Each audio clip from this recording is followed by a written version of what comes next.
ആഘോഷങ്ങളുടെ ആനിവേഴ്സറി കാലം ഓഫറുകളുടെയും ദിവസേനയുള്ള നറുക്കെടുപ്പിലൂടെ തിരഞ്ഞെടുക്കപ്പെടുന്ന ഒരു ഭാഗ്യശാലിക്ക് മേക്കിംഗ് ചാർജ് സൗജന്യം. ഈ ഓഫറുകൾ മെയ് 31 വരെ മാത്രം.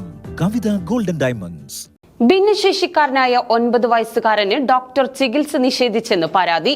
പുലാശ്ശേരി സ്വദേശി അബ്ദുൽ നാസറാണ് കൊപ്പം സാമൂഹികാരോഗ്യ കേന്ദ്രത്തിൽ തന്റെ മകന് ചികിത്സ നിഷേധിച്ചെന്ന പരാതിയുമായി രംഗത്തെത്തിയിരിക്കുന്നത്.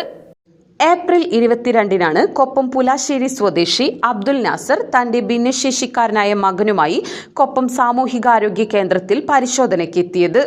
OP ടിക്കറ്റ് എടുത്തതിനു ശേഷം 9 വയസ്സുകാരനായ കുട്ടിയുമായി വരിയിൽ നിൽക്കുകയായിരുന്ന അബ്ദുൽ നാസറിനോട് ആശാ വർക്കർമാർ ഭിന്നശേഷിക്കാർക്ക് ക്യൂവിൽ നിൽക്കേണ്ട ആവശ്യമില്ലെന്ന് നിർദ്ദേശിച്ചതിനെ തുടർന്ന് ഡോക്ടറെ കാണാൻ പരിശോധനാ മുറിയിൽ ചെല്ലുകയായിരുന്നുവെന്നും എന്നാൽ ടോക്കൺ പ്രകാരമല്ലാതെ പരിശോധിക്കാൻ തയ്യാറല്ലെന്ന് ഡോക്ടറായ ആശാ ജലാൽ പറഞ്ഞുവെന്നുമാണ് അബ്ദുൽ നാസറിന്റെ പരാതി.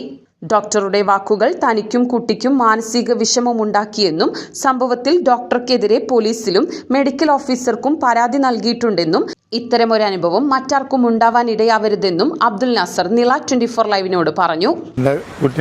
ഗവൺമെന്റ് ഹോസ്പിറ്റൽ മുഹമ്മദ് സിനാൻ കുട്ടിനായിട്ട് ഗവൺമെന്റ് ഹോസ്പിറ്റലിൽ പോയി OP ടിക്കറ്റ് എടുത്തു. OP കൗണ്ടിൽ നമ്മൾ വെയിറ്റിങ്ങിൽ കുറച്ച് നേരം ഇരുന്നു. പിന്നെ അവിടുത്തെ ആശാവർക്കോട് പറഞ്ഞു ഭിന്നശേഷിയിലെ കുട്ടിയെന്നപ്പോൾ അവർ വരിക്കുന്ന നിർത്തിയിട്ട് 5 തള ബാക്കിൽ നിന്നിട്ട് ഞാൻ ഡോക്ടറെ കണ്ടു. ഡോക്ടർ പറഞ്ഞു ആശാജലെന്ന ഡോക്ടർ പറഞ്ഞു പിന്നെ ഡോക്ടർമാരെ കാണിക്കാൻ പറ്റുള്ളൂ. ഡോക്ടർ എല്ലാം കാണാൻ പറ്റാണ്ട് ഡോക്ടർ പുറത്തതിൽ ഒരുപാട് മാനസികമായിട്ട് ബുദ്ധിമുട്ടുണ്ടാക്കി.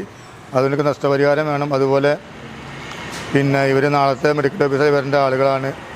അതുകൊണ്ട് ഇങ്ങനെ ഇവരൊക്കെ മുന്നിൽ സാധാരണക്കാരെ കയറി ചെല്ലും. അതുപോലെ തന്നെ ഇത് കാരണം പിന്നെ കൊപ്പം പോലീസ് സ്റ്റേഷനിലും കൊപ്പം മെഡിക്കൽ ഓഫീസിലും പരാതി കൊടുത്തിട്ടുണ്ട്.